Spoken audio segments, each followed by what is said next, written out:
তাহিরি সহ আলাউদ্দিন জিহাদি সহ সুস্পষ্ট ভাষে তাদেরকে বলছি, ওই এরা তো দেওয়ানবাগির বিরুদ্ধে কথা বলে নাই, আটরশি যখন আমার রসুলের বিরুদ্ধে কথা বলে এদের বিরুদ্ধে কথা বলে নাই, মাইজ ভান্ডার যখন কোরআনের বিপক্ষে অবস্থান নেয়, হাদিসের বিপক্ষে অবস্থান নেয়, কই এরা তো একটা কথাও বললো না। কারণ কি জানেন? কারণ হলো এখানে স্বার্থ উদ্ধার করা যাবে না। এই তাহিরি নামক যারা আছে, আলাউদ্দিন জিহাদি নামক যারা আছে, এরা স্বার্থ উদ্ধারের জন্য যখন যার বিরুদ্ধে বলার দরকার তার বিরুদ্ধে বলে। এখন যারা মাজার ভাঙছে এদের বিরুদ্ধে ফতোয়া দিয়েছে, এরা ইহুদি, এরা হাসর হবে ইহুদিদের সাথে। আরেক জালেমের খবর শুনছি, কোন এক জালেমের খবর শুনছি, অডিও ফাঁস হয়েছে, আবারও নাকি কোনো জালেমরা আমাদের দেশের দিকে ধাবিত হতে চায়। সাবধান সাবধান, এবার যদি মানুষ পায় তোমাদেরকে আস্ত রাখবে না। কি বলেন, শুনেন নাই? এরকম অডিও ফাঁস হয় নাই? সুস্পষ্ট বলে দিতে চাই, বাংলার জমিন ওই আল্লাহর জমিন, 92% মুসলমানের জমিন। এই জমিনের মাঝে আবার নতুন করে জালেমরা আসবে, এটা আমরা চাই। এবার জালেমরা আসলে জালেমদের গর্দানে দেওয়া হবে, ঠিক আছে তো ইনশাআল্লাহ? জালেমদের গর্দান উঠিয়ে দেওয়া হবে, কোরআনের আইন বাস্তবায়ন করে দিব। যারা মুরতাদ হয়ে যাবে, যারা ইসলাম বিরুদ্ধে অবস্থান নিবে, কোরআনের বিপক্ষে অবস্থান নিবে, এদেরকে আস্ত রাখা হবে। আলহামদুলিল্লাহ, মহান আল্লাহ পাক রব্বুল আলামিনের দরবারে অসংখ্য অগণিত শুকরিয়া আদায় করছি যে আল্লাহ তাআলা আমাদেরকে জুমার দিন জুমার নামাজের লক্ষ্যে মসজিদে এসে কিছু কথা বলা এবং শোনার তৌফিক দান করেছেন। এই কারণে মালিকের দরবারে কালিমাতুশ শুকর আদায়ার্থে সকলেই বলি আলহামদুলিল্লাহ। আরও আল্লাহ তাআলার দরবারে শুকরিয়া আদায় করি যে আল্লাহ তাআলা রবিউল আউয়াল মাসে আমাদেরকে এই পর্যন্ত হায়াত দীর্ঘায়ু করে যে আল্লাহ তাআলা আল্লাহর ইবাদতের শামিল হওয়ার তৌফিক দান করেছেন। এ কারণে আবারও দিল থেকে বলি আলহামদুলিল্লাহ। সম্মানিত মুসল্লিয়ানে কেরাম, 12ই রবিউল আউয়ালকে কেন্দ্র করে আজকের আলোচনার আলোচ্য বিষয়ে আধিক্য পরিমাণের সাথে সম্পৃক্ত কিছু আলোচনা থাকবে। আমরা অনেক সময় রাসূল করিম সাল্লাল্লাহু আলাইহি ওয়াসাল্লামের জীবনী আলোচনা করি, অনেক জায়গায় অনেকভাবে আমাদের জীবনী আলোচনা হয়, কিন্তু রাসূল করিম সাল্লাল্লাহু আলাইহি ওয়াসাল্লামের জীবনীকে কেন্দ্র করে নয়, শুধু জন্মকে কেন্দ্র করে কিছু আলোচনা আছে, যার কারণে আলোচনার আলোচ্য বিষয়ের সাথে সম্পৃক্ত আমাদের মিলাদুন নবী একটা শব্দ, আরেকটা হলো ঈদে মিলাদুন নবী দুইটা শব্দ, আরেকটা হলো সিরাতুন নবী তিনটা শব্দ। এমনিতে তিনটা শব্দ, কিন্তু সর্বপ্রথম আমাদের বোঝার দরকার বর্তমান প্রচলিত, কারণ মানুষগুলোকে আমাদের একটা শের আছে ইয়ার মধ্যে, পান্দের আমার মধ্যে, কৌয়াতে নেকি নাদারি বদমকুন বর উজুদে খুদ সতেম্বে হাদমকুন। ভালো করার ক্ষমতা নাই, কিন্তু খারাপটা কইরো না। অন্ততপক্ষে মানুষগুলোকে গুনাহ থেকে বাঁচানোর জন্য, মানুষগুলো যেন গুনাহে লিপ্ত না হয়, এই জন্য বাঁচানোর জন্য আমাদেরকে কিছু গুনাহের সাইডটা বেশি আলোচনা করতে হয়, যাতে করে মানুষ সমসাময়িক যে গুনাহগুলো আছে এই গুনাহগুলোর সাথে সম্পৃক্ত না হয়। কোরআনুল কারীমের মধ্যে আল্লাহ পাক রব্বুল আলামিন বয়ান করেছেন সূরা আহজাবের 21 নম্বর আয়াত, 21 নম্বর পারার 19 নম্বর পৃষ্ঠায়। আল্লাহর বক্তব্য হলো লাকাদ কানা লাকুম ফি রাসূলিল্লাহি উসওয়াতুন হাসানাহ। আল্লাহ বলেন তোমাদের জন্য উত্তম আদর্শ রয়েছে মুহাম্মদুর রাসূলুল্লাহর মাঝে। এবার আপনাদের কাছে জিজ্ঞেস করি, মুহাম্মদুর রাসূলুল্লাহর চেয়ে উত্তম আদর্শওয়ালা আর কেউ আছে? মুহাম্মদুর রাসূলুল্লাহর চেয়ে উত্তম আদর্শওয়ালা আর কেউ? কারণ আল্লাহর রসুলকে এইভাবেই বানিয়েছেন। সূরা কলম 29 নম্বর পারায়, সূরা কলম 4 নম্বর আয়াত, আল্লাহ তাআলা বয়ান করেন ইন্নাকা লাআলা খুলুকিন আযীম। দুনিয়ার জগতে যত চরিত্রবান হয় সবচেয়ে আলা চরিত্রবান বানিয়েছেন মুহাম্মদুর রাসূলুল্লাহ সাল্লাল্লাহু আলাইহি ওয়াসাল্লামকে আল্লাহ তাআলা বানিয়েছেন। এটা আমরা জানি।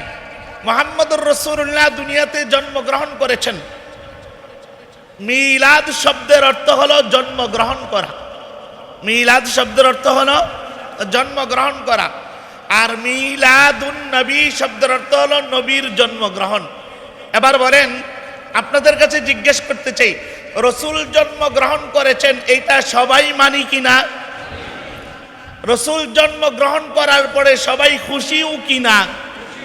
খুশি আমরা। মিলাদুন নবী হলো নবীজির জন্ম। নবীজির জন্ম পেয়ে আমরা সবাই খুশি। নবীজির জন্ম পেয়ে আমরা সবাই খুশি। এখন প্রশ্ন দাঁড়ালো, নবী করিম সাল্লাল্লাহু আলাইহি ওয়াসাল্লাম জন্মগ্রহণ করেছেন কখন?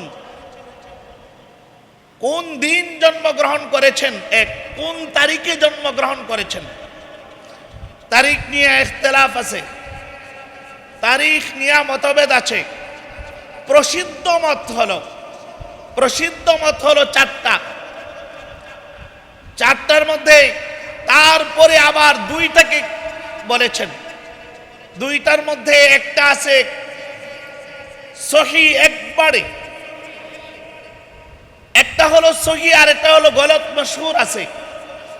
যেমন 12ই রবিউল আউয়াল কেন্দ্রিক যে কাজটা করা হয়, রাসূলুল্লাহ সাল্লাল্লাহু আলাইহি ওয়াসাল্লামের জন্ম তারিখকে কেন্দ্র করে 12ই রবিউল আউয়াল যে কাজটা হয়, 12ই রবিউল আউয়াল ঈদে মিলাদুন নবী যেই বক্তব্যটা পেশ করা হয়, রসুলের জন্ম 12 তারিখ হয় নাই, প্রসিদ্ধ মত না। রসুল 12 তারিখে জন্মগ্রহণ করেন নাই, প্রসিদ্ধ মত নয়। রসুল জন্মগ্রহণ করেছেন প্রসিদ্ধ মত। তাফসীরবিদদের মতে, মুহাদ্দিসিনদের মতে প্রসিদ্ধ মত হলো 8ই রবিউল আউয়াল রসুল জন্মগ্রহণ করেছেন। 8ই রবিউল আউয়াল রসুল জন্মগ্রহণ করেছেন, যার কারণে 8ই রবিউল আউয়াল মিলাদুন নবী হতে পারে, নবীর জন্ম হতে পারে। এবার প্রশ্ন দাঁড়ালো, নবীর জন্ম পালন করবে কিভাবে? নবীর জন্মের ডেট কোন দিন, সময় কোন দিন ছিল? হাদিস শরীফে রাসূল করিম সাল্লাল্লাহু আলাইহি ওয়াসাল্লামের এক বয়ান আছে, যে হাদিসের মধ্যে মুসনাদে আহমদের 172 নং পৃষ্ঠার 4 নম্বর খণ্ডের মধ্যে হাদিস আসছে, আন আব্দুল্লাহ ইবনে আব্বাস রাদিয়াল্লাহু তাআলা আনহু উলিদতু, আল্লাহ রাসূল বলেন, উলিদতু আমি জন্মগ্রহণ করেছি ইয়াউমাল ইসনাইনে, সোমবার দিন জন্মগ্রহণ করেছি। রাসূল জন্মগ্রহণ করেছিলেন কোন বার? জোরে বলেন, কোন বারে জন্মগ্রহণ করেছিলেন? রাসূল জন্মগ্রহণ করেছিলেন সোমবারে।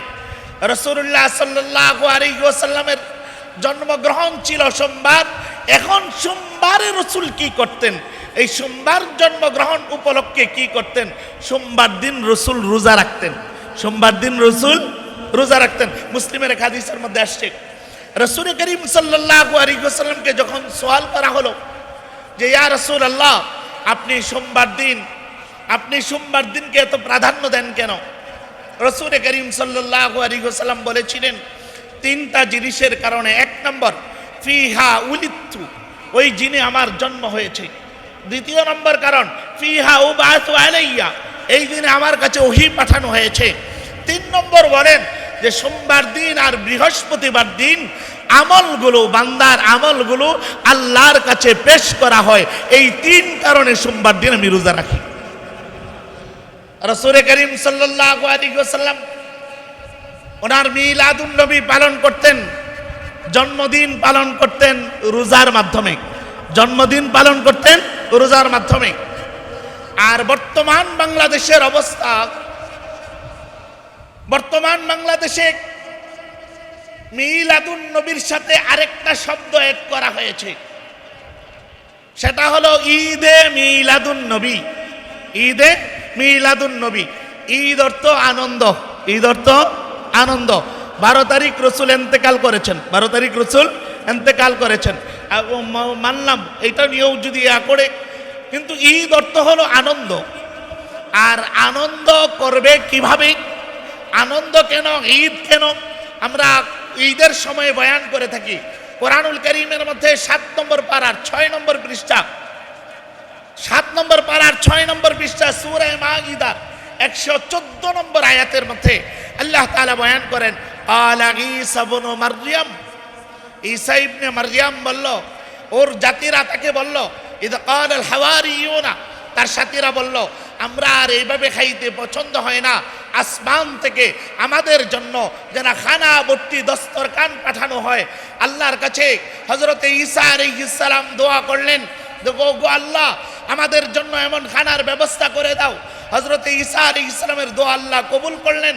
ওয়ারযুকনা ওয়া আনতা খায়রুর রাযিকিন, আল্লাহ তাআলা রিজিকের ব্যবস্থা করে দিলেন। এখানে একটা শব্দ আসছে, ঈদাল্লি আউয়ালিনা ওয়া আখিরিনা। আল্লাহ বলেন এটা, ঈসা বলেন এটা আমার পূর্ববর্তীদের জন্য, আমার আগে এবং পরেদের জন্য এটা ঈদ হবে।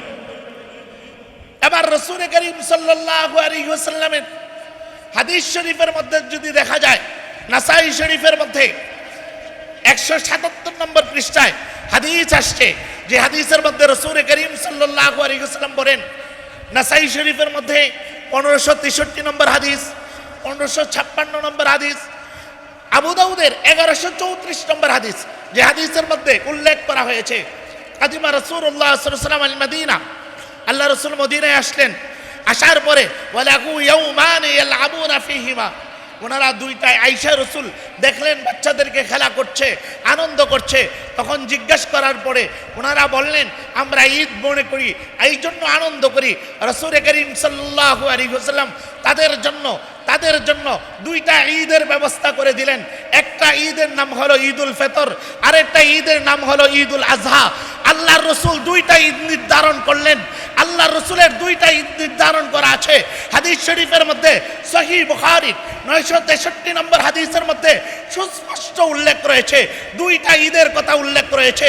আল্লাহর রাসূল যেখানে দুইটা ঈদের কথা উল্লেখ করবে, দুইটা ঈদের কথা উল্লেখ করার পরে দুনিয়ার জগতে কোনো বাবার শক্তি নাই নতুন করে আরেকটা ঈদ বানানো।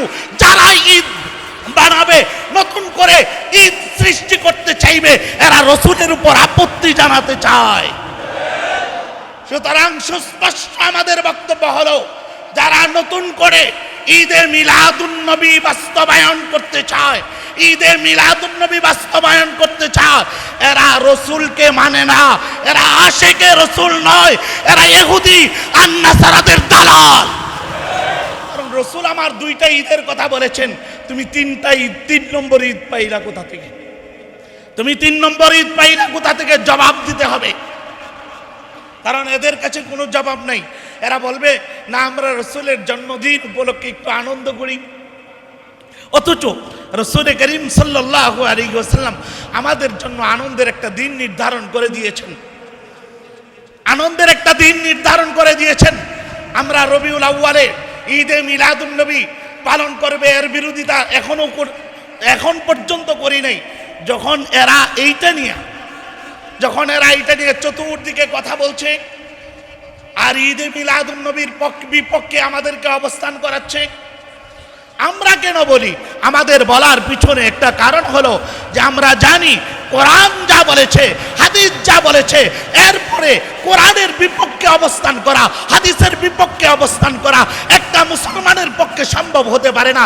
সুতরাং ঈদ মানতে পারো, ঈদ করতে পারো, দুইটা করবা, ঈদুল ফিতর আদায় করতে পারবা, ঈদুল আজহা আদায় করতে পারবা।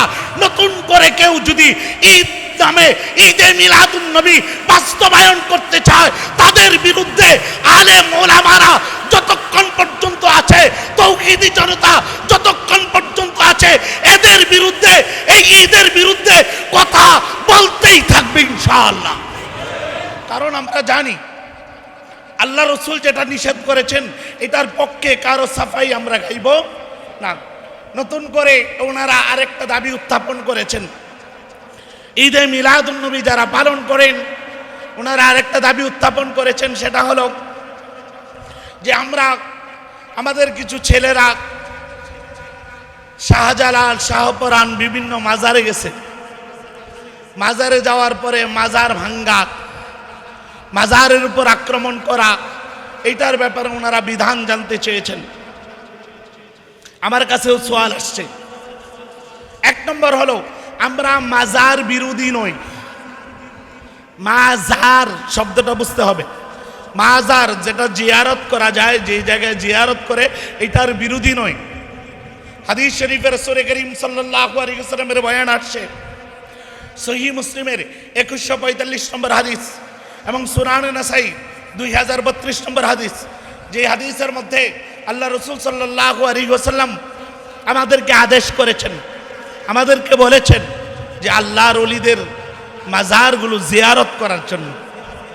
কিন্তু মাজার জিয়ারত করার অর্থ এই না আমরা মাজার ভাঙ্গি না। হাকিকি আল্লাহর ওলিদের মাজার কেউ ভাঙ্গে? মাজার শব্দের অর্থ হলো জিয়ারতের জায়গা, এটা ভাঙ্গা যায় না, জায়গা ভাঙ্গা যায় না।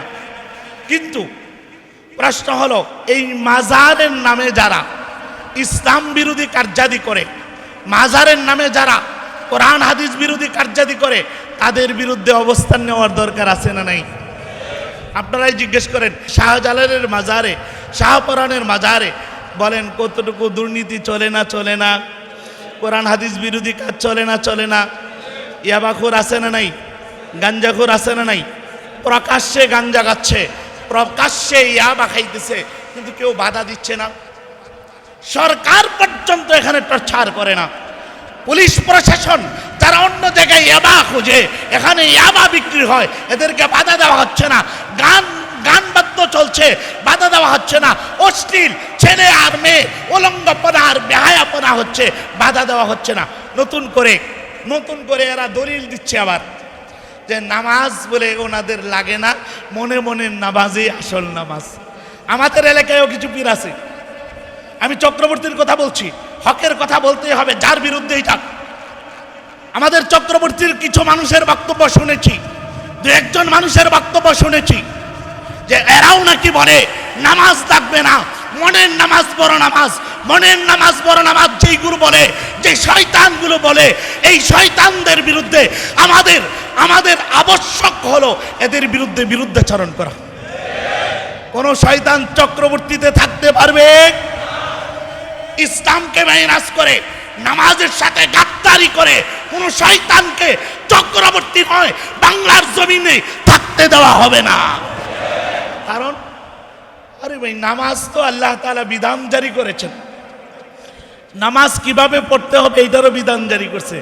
মনে মনে পড়লেই নামাজ হয়ে যাবে, তাহলে আমাদের এখানে আইসা অন্য এত কিছু করার কি দরকার? এত কিছু করি কেন? করার পিছনে রাসূলুল্লাহ সাল্লাল্লাহু আলাইহি ওয়াসাল্লাম যে তরিকা আছে, এই তরিকাকে ফলো করার জন্য। আর এরা ওইখান থেকে বক্তব্য দিচ্ছে। এবার বলেন, নারী পুরুষের অবাধ মেলামেশা, এইটা মাজারগুলোতে আছে না নাই? পর্দার বিধান ফরজ না ওয়াজিব? জোরে বলেন, পর্দার বিধান ফরজ না ওয়াজিব? আবার ফরজ বিধান কেউ যদি লঙ্ঘন করে, কোনো মাজার যদি লঙ্ঘন করে, তাহলে এদেরকে ছেড়ে দিয়ে কথা বলা যাবে? এদেরকে ছেড়ে দেওয়া যাবে?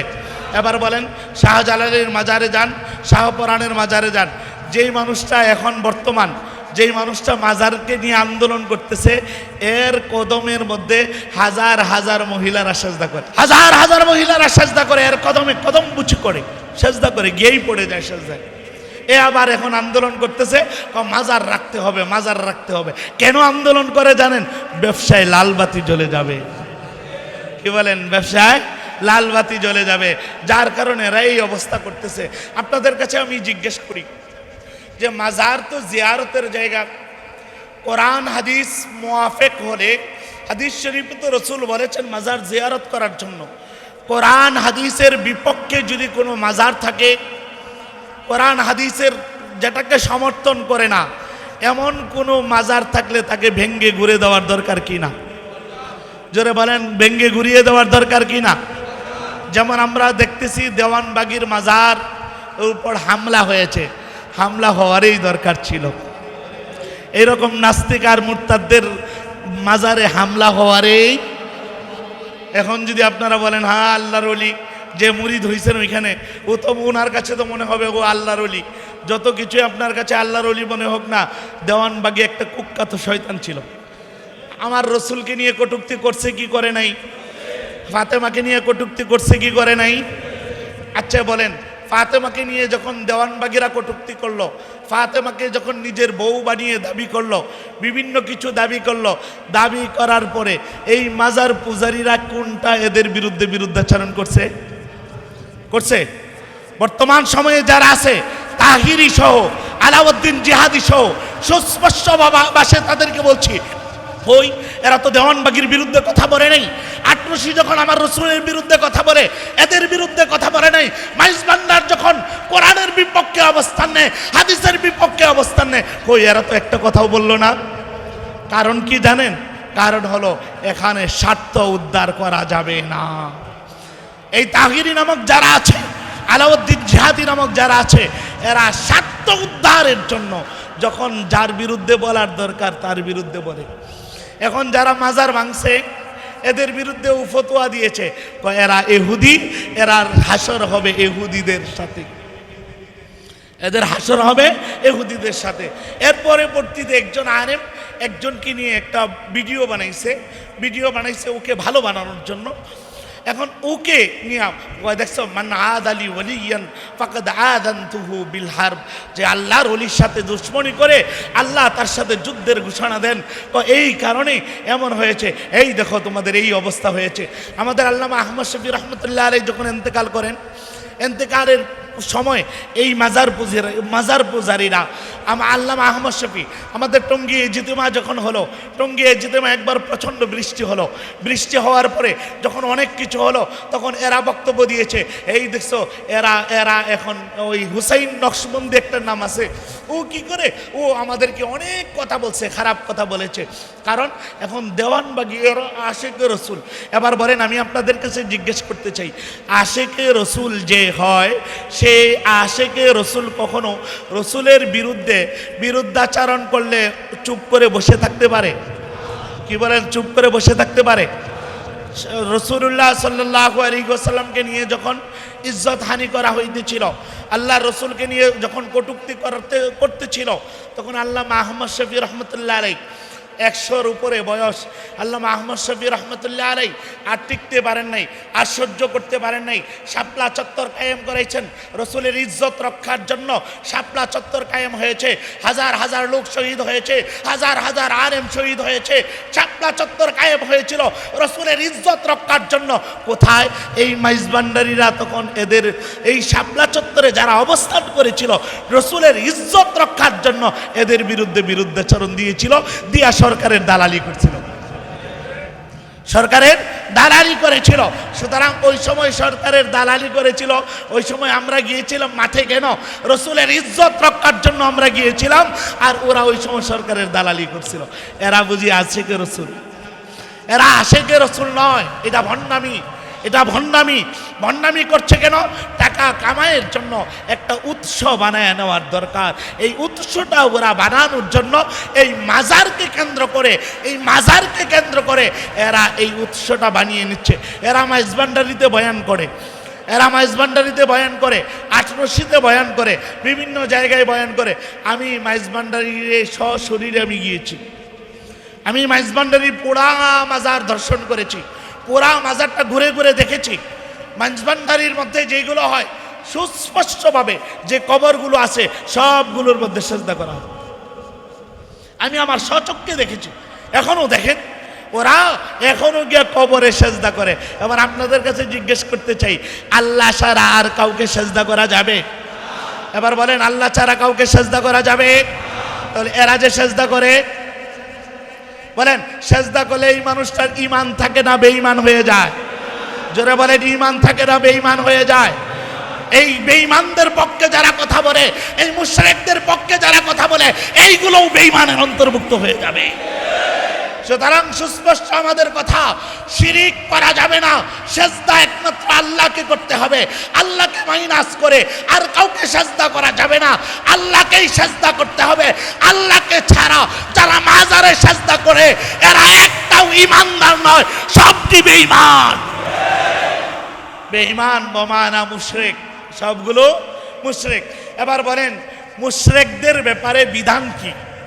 10 নম্বর পারার 6 নম্বর পৃষ্ঠা, 10 নম্বর পারার 6 নম্বর পৃষ্ঠা 5 নম্বর আয়াতে আল্লাহ তাআলা বলেন ফাকতুলুল মুশরিকিনা হাইসু ওয়াজাদতুমুহুম, ফাকতুলুল মুশরিকিন, মুশরিকদেরকে হত্যা করে দাও। হাইসু ওয়াজাদতুমুহুম, যেখানেই তোমরা পাও এই মুশরিকদেরকে হত্যা করে দাও। কোরআনুল কারীমের 5 নম্বর পারার 16 নম্বর পৃষ্ঠায় আল্লাহ পাক রব্বুল আলামিনের আরেক বক্তব্য আছে যে ইন্নাল্লাহা লা ইয়াগফিরু আইয়ুশরাকা বিহি ওয়া ইয়াগফিরু মা দুনা যালিকা লিমান ইয়াশা। শিরকের গুনাহ যারা করে এদেরকে আল্লাহ ক্ষমা করবেন না। অন্য আয়াতের মধ্যে আল্লাহ তাআলা সূরাতুল মাঈদার 72 নম্বর আয়াতের মধ্যে 6 নম্বর পারার 19 নম্বর পৃষ্ঠায় আল্লাহ সুস্পষ্ট বয়ান করে দিয়েছেন ইন্নাহু মাইয়ুশরিক বিল্লাহ, যে ব্যক্তি আল্লাহর সাথে শিরিক করবে ফাকাদ হারামাল্লাহু আলাইহিল জান্নাহ, তার উপর জান্নাত হারাম হয়ে যাবে। এবার আমি আপনাদের কাছে জিজ্ঞেস করতে চাই, যারা মাইজ ভান্ডারির দালালি করে, যারা মাইজ ভান্ডারির দালালি করে, যেখানে কবরকে সেজদা করা হয়, এই রকম দালালরা যারা এখনো দালালি করছে, এবার বলেন হাদিস শরীফে রাসূল করিম সাল্লাল্লাহু আলাইহি ওয়াসাল্লাম বলেন, তিরমিজির হাদিস, মান তাশাব্বাহা বিকৌমিন ফাহুয়া মিনহুম, আল মারউ মা মান আহাব্বা, যে যে কওমের সাথে সাদৃশ্য হবে, কেউ যদি কবর পূজারীদের সাথে সাদৃশ্য হয়, কেউ যদি কবরকে সেজদা করনেওয়ালাদের সাদৃশ্য আকার ধারণ করে, তাদের সাথেই তাদের হাসর নাসর হবে। এবার আপনাদের কাছে জিজ্ঞেস করতে চাই, মাইজ ভান্ডারিতে সুস্পষ্ট সেজদা চলে, দেওয়ানবাগিতে সেজদা চলে, এই সব জায়গায় যে জায়গাগুলোতে সেজদা চলে আল্লাহর বিপক্ষে, যাকে কাউকে সেজদা করা জায়েজ দেয়, ওই জায়গাগুলোতে যারা সেজদা করে এদের পক্ষে যারা কথা বলে এরা আলেম তো হতে পারে নাই, ঈমানদারও হতে পারে না। এই জন্য আমরা সুস্পষ্ট ভাষায় বলতে পারি, যারা এখন এদের দালালি করো তাদেরকে সাবধান করে দিচ্ছি, সাবধান, দালালি করবে না। যারা সেজদা করবে এদের দালালি করা যাবে না। হাদিস শরীফের মধ্যে রাসূল করিম সাল্লাল্লাহু আলাইহি ওয়াসাল্লামের এক হাদিস আছে মুসলিম শরীফের মধ্যে, আল্লাহ রাসূল বলেন, নাহা রাসূলুল্লাহ সাল্লাল্লাহু আলাইহি ওয়াসাল্লাম আইয়ুজাসসিসাল কবর। এবার বলেন পাকা কবর বেদাত, পাকা কবরকে পাকা করা যাবে না। এবার বলেন মাজারগুলোতে যত কবর দেখেছেন একটাও পাকা ছাড়া আছে? বলেন পাকা আছে না নাই? চতুর্দিকে বাউন্ডারি দেওয়া ভিন্ন মাসালা, এমনিতে কবরকে পাকা করা আরেক মাসালা। এখন পাকা কবর বেদাত। মুসলিম শরীফের হাদিসের মধ্যে রাসূল করিম সাল্লাল্লাহু আলাইহি ওয়াসাল্লাম নিষেধ করেছেন, নাহা রাসূলুল্লাহ সাল্লাল্লাহু আলাইহি ওয়াসাল্লাম আইয়ুজাসসিসাল কবর, যে কবরকে পাকা করা যাবে না। এবার পাকা কবর বানাইলো, বানানোর পরে এটাকে ব্যবসার রূপ ধারণ করলো, ব্যবসার রূপ ধারণ করার পরে এটাতে আবার সেজদা দিচ্ছে, সেজদা দেওয়ার পরে এই জায়গাগুলোতে আবার নাকি ঈদে মিলাদুন নবী পালন হয়, জশ্নে জুলুস পালন হয়। মুসলমান বুঝতে হবে, ইহুদি আর নাসারারা, ভারতের দালালরা আমাদের দেশের মধ্যে ঈমান চুরি করার অন্য কোনো রাস্তা যখন পায় না, তখন এরা এই মাইজ ভান্ডার নামে, এমন দেওয়ানবাগি নামে কিছু তৈরি করে রেখেছে যেইগুলো সুস্পষ্টভাবে আমাদের ঈমান চুরি করছে। এবার ঈমান চোরদের বিপক্ষে অবস্থান নেওয়ার দরকার আছে না নাই? বলেন ঈমান চোরদের বিপক্ষে কথা বল, কারণ ঈমান চোরেরা দলিল পেশ করছে। আজকে সকালে আমি বয়ান দেখেছি, মেজবান্ডারিতে এক অনুষ্ঠান হচ্ছে ঈদে মিলাদুন নবী। অনুষ্ঠানের মধ্যে এক রেজবি বক্তা, সে বলেছে আমরা এখানে আসছি কেন জানেন? আমরা এখানে আসার পিছনে কারণ হলো আল্লাহ আমাদেরকে এখানে পাঠিয়েছেন। দলিল সূরা মারইয়ামের লাস্টের দিকে আছে কি, ইন্নাল্লাযীনা আমানু, নিঃসন্দেহে যারা ঈমানদার, ওয়া আমিলুস সলিহাত, আমলে সলিহা করে, সায়াজআলু লাহুমুর রহমানু বুদ্দা, আল্লাহ তাদের মহব্বত, তাদের ভালোবাসা সবার অন্তরে দিয়ে দেয়, পৃথিবীর সব মানুষের অন্তরে দিয়ে দেয়, যার কারণে আমরা আসতে পেরেছি। বমানা উনি বলেন মাইজভান্ডারি বাবা যে আছে, মাইজভান্ডারি বাবা এমন ঈমান আনিয়েছে, আমলে সলিহা করতে করতে এমন অবস্থা হয়েছে আমাদের প্রত্যেকটা মানুষের অন্তরের ভিতরে তার ভালোবাসা আল্লাহ তৈরি করে দিয়েছেন, যার কারণে আমরা এখানে আসতে পারছি। তাহলে সুস্পষ্ট তিনি প্রমাণ করেছেন। তিনি বলেন, এবার আপনারাই বলেন যে ঈমান আনছে আমলে সালেহা করে এইরকম বুজুর্গ সেইটাই হলো মাইজবান্ডার ছাড়া অন্য কেউ এইরকম বুজুর্গ হতে পারে? আমি আপনাদের কাছে জিজ্ঞেস করতে চাই, যদি আল্লাহ এতই রহমত ডাইলে দিব, আপনারা আর আমরা যাই নাই কেন? আল্লাহ যদি রহমত কিছু জায়গায় ঢেলে দেয়, আল্লাহর ওলিদের, আল্লামা দিলওয়ার হোসেন সাইদি সাহেব রহমতুল্লাহ আলাইহি ইন্তেকাল করেছেন, আল্লামা জমিরউদ্দিন সাহেব রহমতুল্লাহ আলাইহিকে দেখেছি ইন্তেকাল করেছেন, আল্লামা আহমদ শফিকে দেখেছি ইন্তেকাল করেছেন, জুনায়েদ বাবুনগরীকে দেখেছি ইন্তেকাল করেছেন। দিলওয়ার হোসেন সাইদি রহমতুল্লাহ আলাইহি যখন ইন্তেকাল করলেন, ইন্তেকাল করার পরে অবস্থান প্রত্যেকটা মানুষ তার জন্য দোয়া করেছে, প্রত্যেকটা মানুষ তার জন্য আফসোস করেছে। এইটা হলো ভালোবাসা। ইন্নাল্লাযীনা আমানু ওয়া আমিলুস সালিহাত, যারা ঈমান আনয়ন করে আমলে সালেহা করে অন্তরে ভালোবাসা ঢুকায় দেয়, সব মানুষগুলো একত্রিত হয়ে তাদের জন্য দোয়া করেছে। এই গাঁজাখোরেরা গাঁজাখুরি করে আর মাজারে সেজদা করে এবার কোরআনের আয়াত দিয়ে দলিল পেশ করে। আরেকজনে দলিল পেশ করেছে, আরেকটা সে দলিল পেশ করেছে যে সূরা হজ্জের মধ্যে এক আয়াত আছে, ওমাই ইউআযযিম মিন শাআইরিল্লাহ। তো এই মাজারগুলো হলো আল্লাহর নিদর্শনের অন্তর্ভুক্ত। আল্লাহর আয়াত দিছে সূরা হজ্জের আয়াতের মাধ্যমে দলিল পেশ করেছে যে এই যে মাজারগুলো আছে, এই মাজারগুলো ওমাই ইউআযযিম মিন শাআইরিল্লাহ, এটি হলো আল্লাহর নিদর্শনের অন্তর্ভুক্ত। আপনাদের কাছে জিজ্ঞেস করতে চাই, আল্লাহ কোথায় শাআইরিল্লাহ ব্যবহার করেছেন? কোথায় আরাফার ময়দানকে নিয়েছেন? কোথায় হজ্জের বিভিন্ন কাজকে নিয়েছেন? আর এরা ওই আয়াতটাকে চুরি করে এই আয়াতের তর্জমাকে চুরি করে মানুষের সামনে ধোঁকাবাজি করার জন্য, মানুষের সামনে ভালো সাজার জন্য, মানুষের সামনে কোরআন পেশ করার জন্য। কারণ মানুষ কোরআনের কাছে দুর্বল, কোরআনের দলিল দিলে মানুষ দুর্বল হয়ে যায়। এরা আয়াত তেলাওয়াত করে তারা বলছে এই যে মাজারের কথা বলছে, মাজার আল্লাহর নিদর্শন। সুস্পষ্ট বক্তব্য হলো হাদিসের মধ্যে রাসূল বলেন, মান ক্বালা বিররায়ে বিগাইরি ইলমিন, যে ব্যক্তি আর কোরআনের তাফসীর ছাড়া নিজের মন গড়া মতো তাফসীর করবে, ফালিয়াতাবাওয়া মাকআদাহু মিনান নার, তার ঠিকানা হবে জাহান্নাম। এবার আমি আপনাদের কাছে জিজ্ঞেস করতে চাই, রাসূল হাদিসের মধ্যে বলেছেন তার ঠিকানা হবে জাহান্নাম। এবার বলেন, কোরআনের আয়াতকে যারা বিকৃত করলো, কোরআনের আয়াতের তর্জমাকে যারা বিকৃত কইরা মাজারের দিকে নিয়ে গেল, মাজার পূজাকে সাব্যস্ত করতে চাইল, এরা ইমানদার হবে না বেঈমান? এরা এই আয়াতকে অস্বীকার করেছে কি করে নাই? সুতরাং বেঈমানদের পক্ষপাতিত্ব করা যাবে না। মাজার ভাঙবে, কোরআন হাদিসের বাইরে যত মাজার আছে সব মাজার ভেঙে গুড়িয়ে দিতে হবে। কোরআন হাদিসকে মাইনাস করে যত পীর থাকবে সমস্ত পীরের খাসকা ভেঙে গুড়িয়ে দিতে হবে। কোরআন হাদিসের বাইরে যত শায়েখ থাকবে, বন্ড শায়েখরা থাকবে, একটাকেও বাংলার জমিনে থাকতে দেওয়া হবে না।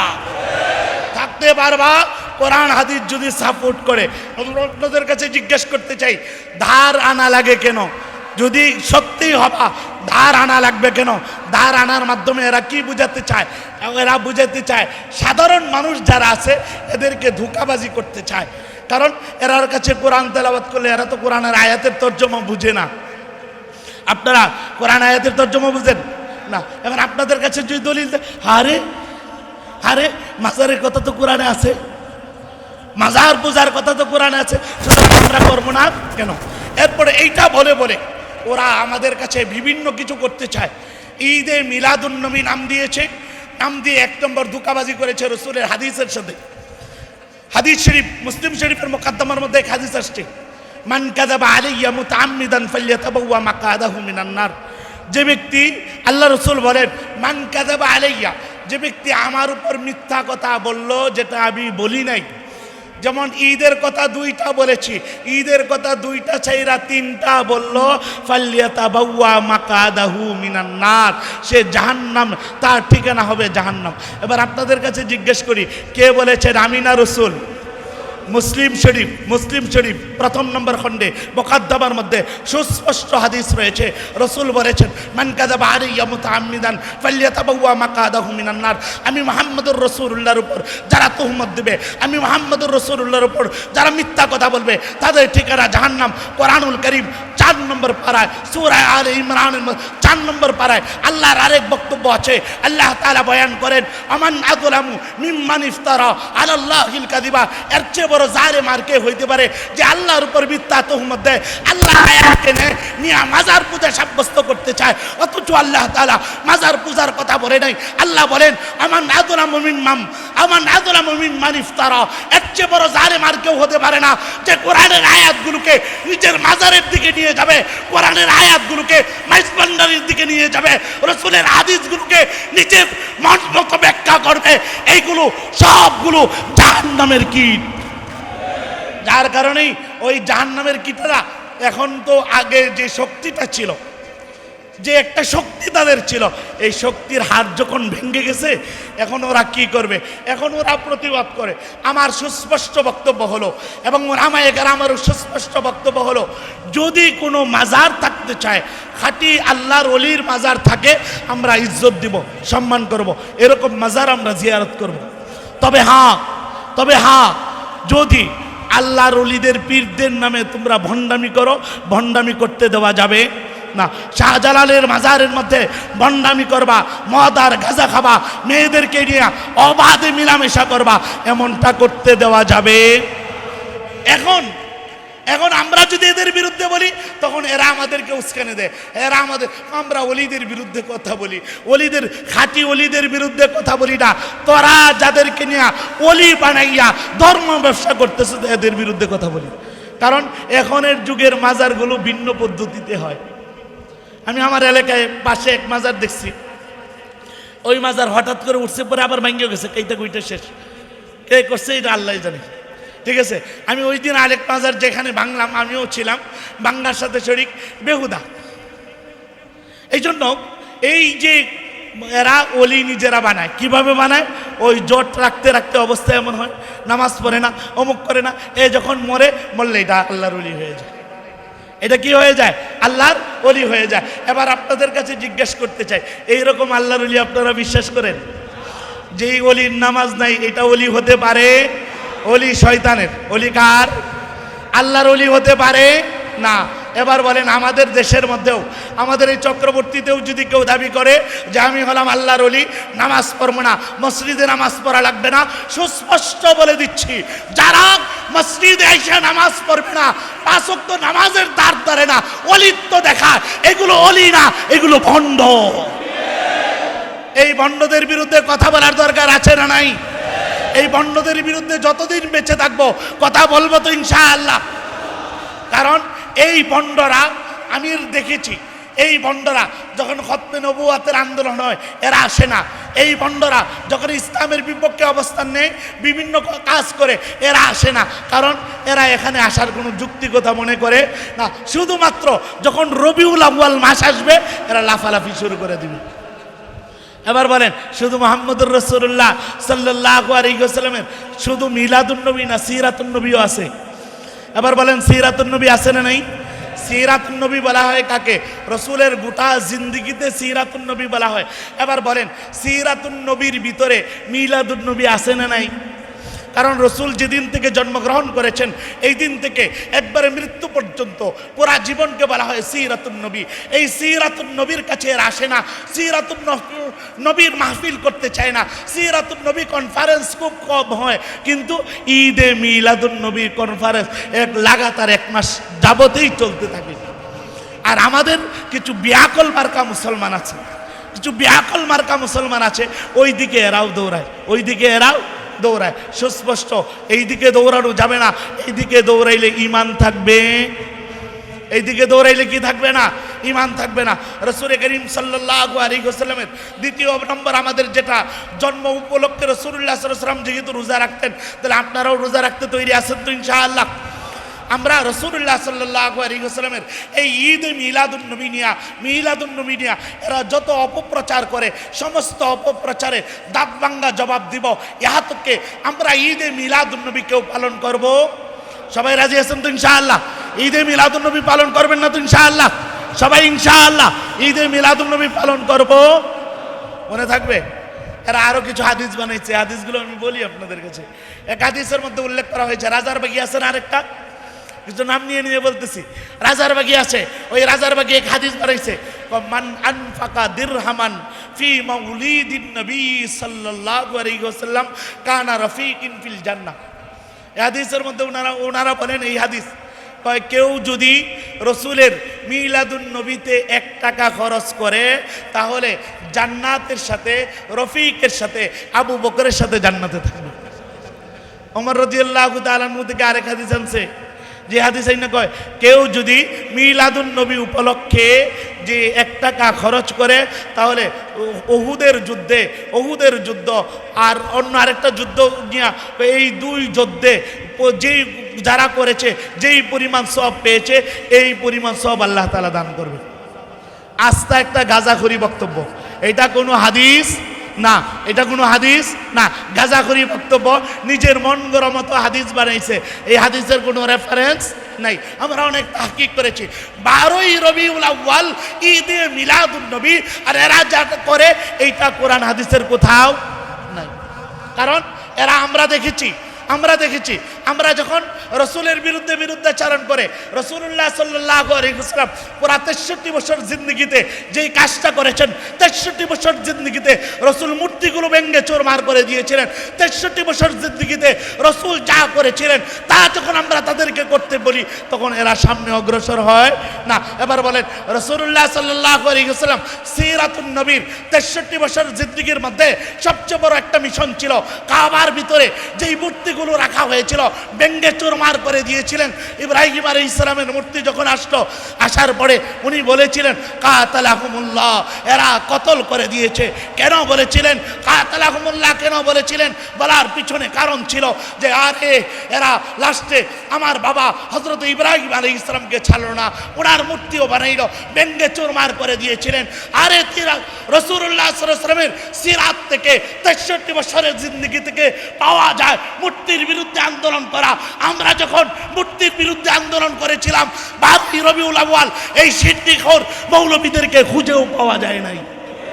কিন্তু আলহামদুলিল্লাহ, যদিও বা এইটার জন্য আমরা একটু কষ্ট করতে হয়েছে, কিন্তু আমরা সাকসেস। কি বলেন, সাকসেস কি না? আজকে দেখেন 80% মূর্তি বাংলার জমিন থেকে এমনিতেই চলে গেছে, চলে যায় নাই। 80% মূর্তি, যাদের মূর্তি ভাঙার জন্য জাতির সম্পদগুলো নষ্ট করেছিল, এই জাতির সম্পদে গড়া এই মূর্তিগুলোকে ওরা ছাত্ররা নিজেরা বিভিন্ন কিছু লাগায় ভেঙে চুরমার করে দিয়েছে। এটা কার ফসল? আল্লাহ বলেছেন আলেমদের সাথে গাদ্দারি করো না, আলেমদের সাথে গাদ্দারি করো না, ওলিদের সাথে গাদ্দারি করো না। এর জন্য আল্লামা মামুনুল হক সহ অনেক আলেমদেরকে অনেক টর্চার করা হয়েছে, আর কোনো কারণ ছিল না। বাবার মূর্তির বিরুদ্ধে কেন বলেছে? বাবার মূর্তির বিরুদ্ধে বলার কারণে অনেক কষ্ট দিয়েছে। আল্লাহ এমন বিচার করে দিয়েছেন 80% মূর্তি বাংলাদেশ থেকে উড়ে গেছে, কোথাও আর খুঁজে মূর্তি পাওয়া যায়? 20% এখনো কিছু আছে, এইগুলোও চলে যাবে। কিন্তু এখন আমাদের কাজ হবে, আমাদের কাজ হবে কোরআন সুন্নাহ মাফিক বাংলাদেশ গড়ার জন্য স্বপ্ন দেখা। আর কোরআন সুন্নাহ যেভাবে বলে এইভাবে যদি কাজ করতে পারি তাহলে অন্ততপক্ষে আমাদের দেশের ভিতরে আল্লাহ তাআলা পরিপূর্ণ শান্তি দান করবেন। এবার আপনারা বলেন, শান্তি দান করুক, এটা সবাই চান তো? যদি সবাই শান্তির জন্য চান তবে আমার সবার কাছে দাবি হবে এবার আমরা কোরআন সুন্নাহ মাফিক নিজেরাও চলবো, এরপরে শাসন ক্ষমতায় যারা আসবে তাদেরকেও চলতে বলবো।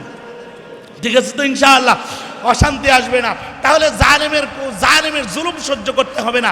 আরেক জালেমের খবর শুনছি, অডিও ফাঁস হয়েছে, আবারও নাকি কোনো জালেমরা আমাদের দেশের দিকে ধাবিত হতে চায়।